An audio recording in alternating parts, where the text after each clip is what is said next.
오늘 이 아침 우리가 함께 묵상할 말씀은 에베소서 1장 13절 말씀입니다. 에베소서 1장 13절 말씀을 함께 읽고 오늘 이 아침 우리에게 주시는 하나님의 말씀의 은혜를 함께 나누도록 하겠습니다.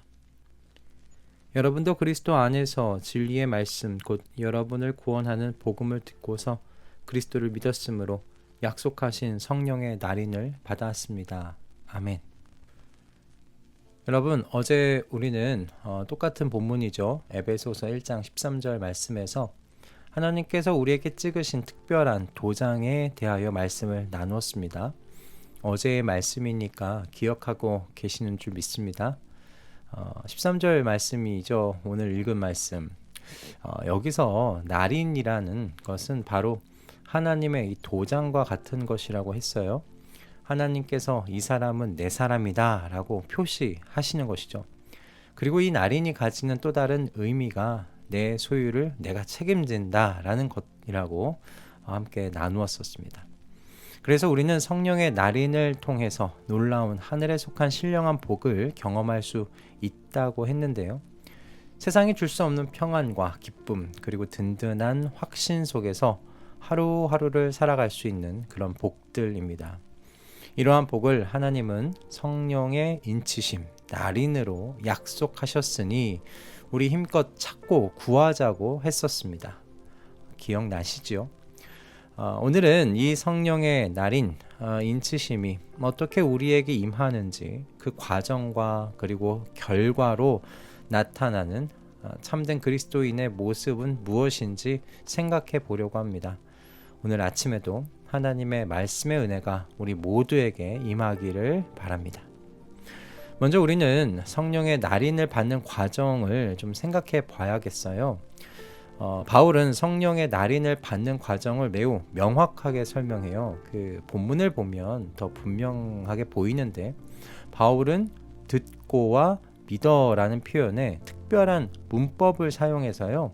이 듣고 믿는 것이 시간적으로 순차적인 과정임을 보여줘요. 쉽게 설명해서 이 과정은 마치 집을 짓는 것과 같다고 생각하시면 좋을 것 같아요. 먼저 기초를 놓고요. 그 다음 기둥을 세우고 그리고 마지막으로 지붕을 올리죠. 순서가 바뀌면 집은 지어질 수가 없습니다. 마찬가지로 구원의 과정도 똑같습니다.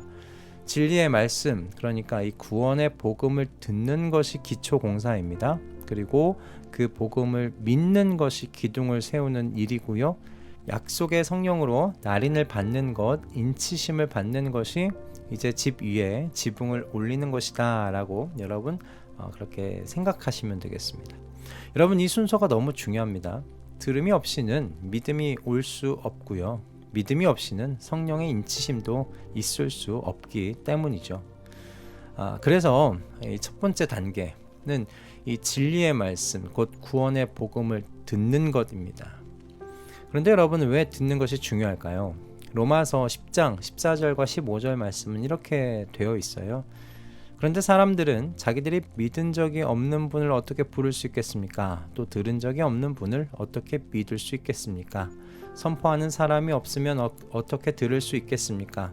보내심을 받지 않았는데 어떻게 선포할 수 있겠습니까? 여러분, 제가 경험한 일입니다. 그 모르는 초행길을 그 핸드폰에 내비게이션을 켜고 가고 있었습니다. 그런데 갑자기 내비게이션의 그 화면이 멈추는 거예요. 무엇 때문인지는 모르겠는데 내비게이션이 먹통이 되었고 저는 초행길에서 당장 어디로 가야 하는지 알 수 없게 되었어요. 이제 곧 갈림길이 나오는 것으로 알고 있었는데 너무 당황스러웠죠. 얼른 내비게이션을 종료하고 다시 켰습니다. 그리고 목적지를 빨리 눌렀어요. 다행히 그 갈림길 전에 내비게이션의 인도를 다시금 받을 수 있었고요. 얼마나 마음이 안도감이 들던지 모릅니다. 여러분, 복음을 듣지 못하면요, 우리는 이처럼 삶의 방향을 잃게 됩니다. 그런데 왜 복음을 듣지 못하면 우리가 삶의 방향을 잃게 된다는 걸까? 왜 우리는 특별히 그래서 진리의 말씀을 들어야 한다는 걸까? 그것은 여러분, 진리의 말씀이요, 우리의 실제적인 상태가 어떤지를 알려주기 때문에 그렇습니다. 로마서 3장 23절을 보면 모든 사람이 죄를 범하였습니다. 그래서 사람은 하나님의 영광에 못 미치는 처지에 놓여 있습니다 라고 그렇게 말씀하고 있습니다. 오늘날 많은 사람들이 자신의 죄를 인식하지 못하고 살아갑니다. 오히려 세상이 계속해서 말하는 메시지가 무엇이냐? 너는 괜찮아. 내 마음이 원하는 대로 살아. 너 자신을 사랑해야지 라는 그런 메시지입니다. 그러나 진리의 말씀은 우리에게, 의사가 환자에게 정확한 진단을 내리듯이 우리가 죄인이라는 불편한 진실을 말해주죠. 여러분, 이것이 너무나 중요합니다. 여러분, 가장 위험한 영적인 상태가 무엇이냐면 내가 죄인이라는 사실을 모르고 살아가는 상태예요. 하나님의 진노 아래 있다는 것을 모르고 살아가는 것이 가장 위험한 상태라는 것이죠. 진리의 말씀은 이런 우리에게 정확한 진단을 내리고 동시에 치료법을 제시해줘요.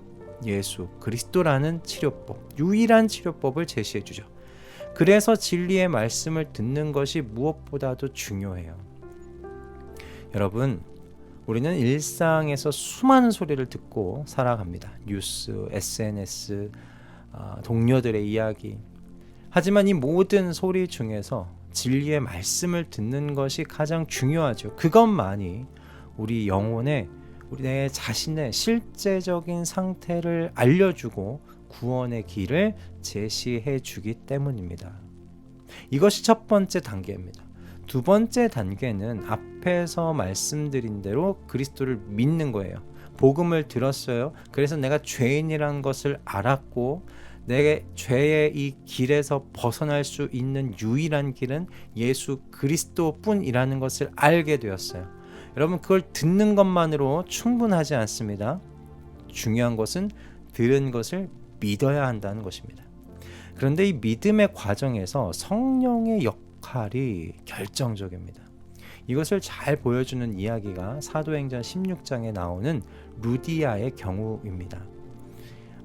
사도행전 16장 14절 말씀입니다. 그들 가운데 루디아라는 여자가 있었는데 그는 자색 옷감 장수로서 두아디라 출신이요 하나님을 공경하는 사람이었다. 주님께서 그 여자의 마음을 여셨으므로 그는 바울의 말을 귀담아 들었다.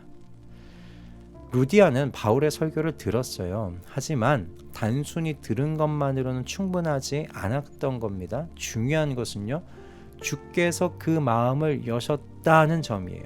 이것이 바로 성령의 역사입니다. 여러분, 이런 경우는 지금도 교회 안에서 비일비재하게 일어나고 있는 현재의 이야기입니다. 교회 예배에 참석하시는 많은 성도님들 중에는 오랫동안 교회 예배에 참석하시는 분들 계십니다. 그러나 그런 분들 중에서도요, 매주 설교는 듣지만 그것이 그저 지식으로 남아있을 뿐인 분들 많으십니다. 그런데 어느 날 평소와 다를 것 없는 주일 설교 중에 갑자기 자신의 죄와 그리스도의 사랑이 막 가슴에 와닿는 거예요. 분명 지난주와 같은 말씀이었는데, 내가 들었던 말씀이었는데, 같은 복음에 대한 말씀이었는데, 그러나 그날은 달랐던 거죠. 바로 성령께서 그의 마음을 열어주신 겁니다. 여러분, 우리 자신들도 이런 경험이 있지 않습니까? 우리 스스로의 힘으로는요, 여러분, 복음을 진정으로 믿을 수 없습니다. 고린도전서 2장 14절은 이렇게 이야기합니다. 그러나 자연에 속한 사람은 하나님의 영에 속한 일들을 받아들이지 아니합니다. 그런 사람에게는 이런 일들이 어리석은 일이며 그는 이런 일들을 이해할 수 없습니다. 이런 일들은 영적으로만 분별되기 때문입니다. 라고 그렇게 말합니다. 복음은요, 세상적인 관점에서 보면 어리석게 보일 수 있어요. 어떻게 한 사람의 죽음이 모든 사람의 죄를 해결할 수 있는가? 왜 선한 행위로 구원받을 수 없는가? 이런 질문들은 자연적인 생각에서는 당연한 것들입니다. 성령께서 조명해 주시지 아니하시면 아무리 지적으로 뛰어난 사람도요, 복음의 참된 의미를 이해할 수 없어요. 자, 여러분, 이제 성령의 날인을 받은 사람, 즉 이제 참된 그리스도인의 가장 두드러진 특징에 대해서 살펴볼 차례인데, 그게 무엇이냐면 바로 모든 소망과 확신을 그리스도께 둔다라는 점입니다. 본문에는 그 반복되는 표현이 있습니다. 그 안에서라는 말이에요. 그 안에서 너희가 듣고 그 안에서 또한 믿어 라는 표현이 있습니다. 여러분, 이 표현은 그리스도 중심성을 강조하는 겁니다. 그러니까 참된 그리스도인은요, 자신의 과거와 현재와 그리고 미래에 관한 모든 소망과 확신을 어디에 둔다? 그리스도께 두고 산다라는 말씀이죠. 여러분, 우리 모두는 과거에 대하여 후회하고 죄책감을 갖고 살아요. 그때 그런 말 하지 말았어야 했는데, 그때 그런 결정하지 말았어야 했는데, 이런 생각들이 우리를 괴롭힐 때가 있습니다. 하지만 여러분, 참된 그리스도인은요, 과거에 대하여 평안할 수 있어요. 왜? 그리스도의 십자가가 우리의 모든 죄와 실패를 다루셨다는 것을 믿기 때문입니다. 여러분, 이것은 마치 완납된 대출과 같아요. 30년 주택대출 다 갚았다고 여러분 한번 상상해 보세요. 더 이상 그 빚에 대해 걱정할 필요가 없어졌잖아요. 완전히 청산되었기 때문인데, 그리스도께서 우리의 죄의 빚을 완전히 갚으셨습니다. 그러니 과거가 오늘의 우리의 평안을 빼앗아갈 수 없는 겁니다. 할렐루야. 또한 우리 현재는 어떨까? 여러분, 우리 현재 많은 도전과 어려움을 마주합니다. 직장에서의 스트레스, 가정의 문제, 건강의 어려움, 경제적인 압박, 이런 상황 속에서도 참된 그리스도인은 평안을 누릴 수가 있습니다. 여러분, 이건 폭풍이 잠시 멈추는 게 아니에요. 폭풍 가운데서 평안을 느끼는 거예요.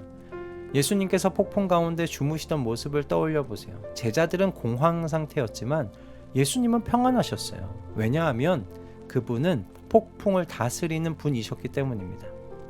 마찬가지로 그리스도 안에 있는 우리도 인생의 폭풍 가운데서 평안할 수 있습니다. 이제는 그리스도께서 우리와 함께 계시기 때문입니다. 모든 것을 통제하고 다스리시는 분 안에 우리가 있기 때문이죠. 마지막으로 여러분, 우리는 미래에 대한 소망을 가지고 살아갈 수 있게 되었어요. 우리의 미래는 분명히 불확실합니다. 퇴직 후에 나는 어떻게 살아갈 것인가? 건강이 나빠지면 어떻게 될까? 내 자녀의 미래는 어떻게 될까?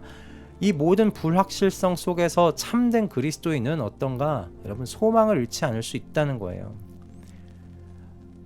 이것은 마치 비행기를 타면서 조종사를 신뢰하는 것과 같아요. 우리는 비행기의 모든 시스템을 이해하지 못하잖아요. 구름 속을 날아갈 때는 앞이 보이지 않을 수도 있어요. 그러나 우리는 조종사가 목적지까지 안전하게 데려다 줄 것을 믿죠. 마찬가지입니다. 그리스도는 우리 삶의 조종사이세요. 그분은 우리의 미래를 아시고 우리를 안전하게 목적지로 인도하십니다. 우리의 그리스도는 우리를 도중에 버리시지 않으세요. 목적지까지 안전히 인도하세요.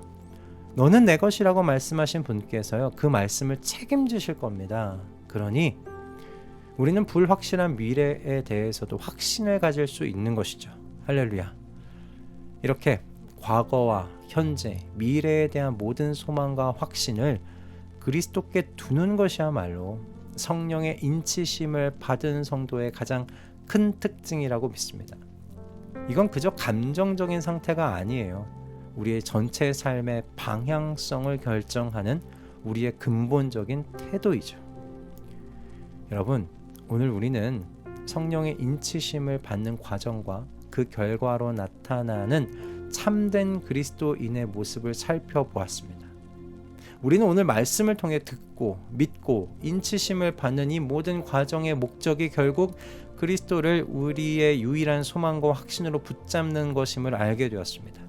하지만 솔직히 우리는 종종 다른 것들에 소망을 두기 쉬워요. 승진, 재정적인 안정, 자녀의 성공, 건강, 사람들의 인정. 여러분, 이런 것들이 나쁜 것들은 아니지만 이러한 것들이 우리의 궁극적인 소망이 되어서는 안 되는 줄 믿습니다. 전문 산악인들은 등반 중에 항상 안전 로프를 단단한 바위에 고정시킨다고 합니다. 그래야 미끄러져도 추락하지 않기 때문이죠. 여러분, 우리의 삶도 마찬가지입니다. 우리는 우리의 소망과 확신을 변할 수 있는 상황과 환경이 아니라 영원히 변하지 아니하시는 그리스도께 걸어두어야 하지 않겠습니까? 오늘 아침 다시 한번 우리의 소망과 확신이 어디에 있는지 점검해 보는 시간 되시기를 주님의 이름으로 축복합니다. 어떤 상황 속에서도 그리스도만이 우리의 과거와 현재와 미래에 대한 유일한 소망임을 여러분 기억하십시오. 그럴 때 성령의 인치심은, 성령의 날이는 우리 안에서 더욱 강력하게 역사하셔서 우리로 하여금 참된 평안과 기쁨, 그리고 든든한 확신 가운데 살아가게 하실 줄 믿습니다. 기도하겠습니다. 주님, 오늘 아침 귀한 말씀을 통하여 성령의 인치심의 과정과 그 결과를 깨닫게 하여 주셔서 감사합니다. 우리가 진리의 말씀을 듣고 성령의 도우심으로 믿음을 갖게 되었습니다. 그러니 이제 저희로 모든 소망과 확신을 오직 그리스도께만 두는 참된 그리스도인 되게 하여 주시옵소서. 과거의 죄와 실패에 대하여 그리스도의 십자가로 인한 용서를 믿게 하시고, 현재의 어려움 속에서도 그리스도의 임재로 인한 평안을 누리게 하시면서, 불확실한 미래 앞에서도 그리스도의 인도하심을 끝까지 신뢰하게 하여 주시옵소서. 오늘도 우리 각자의 일터와 삶의 자리에서 그리스도만을 바라보며 살아가게 하여 주시옵소서. 예수 그리스도의 이름으로 기도드립니다. 아멘.